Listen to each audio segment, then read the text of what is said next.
కొత్తిమీర రైస్ చేద్దాం. Coriander rice. First oil పెట్టి జీలకర్ర వేయాలి. Cumin seeds.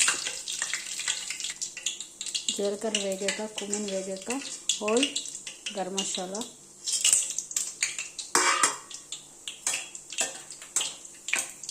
వేసి వేయించాలి.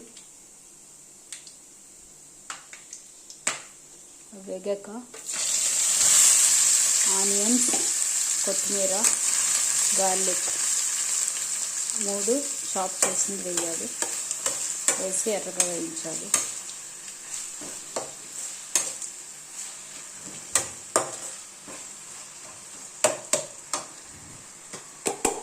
Coriander, onion, garlic.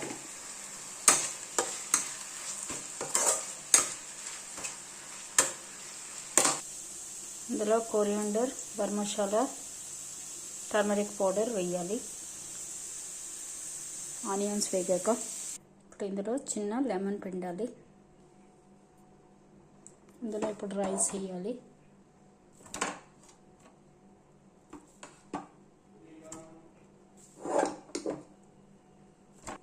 ఇందులో రైస్ వేసి బాగా కలపాలి. అంతేనండి. ఒక 5 నిమిషాలు స్టవ్ మీద ఉంచేస్తే కొత్తిమీర, కోరియండర్, లెమన్ రైస్ రెడీ. కొంచెం ఇందులో లెమన్ కూడా పిండాలి, అప్పుడే బాగుంటుంది. కొత్తిమీర, lemon rice ready. Coriander, lemon rice ready. కొంచెం లాస్ట్లో గీ వేసి ఆపేయాలి, బటర్ కానీ గీ కానీ. కోరియండర్ రైస్ రెడీ అండి. ట్రై చేయండి.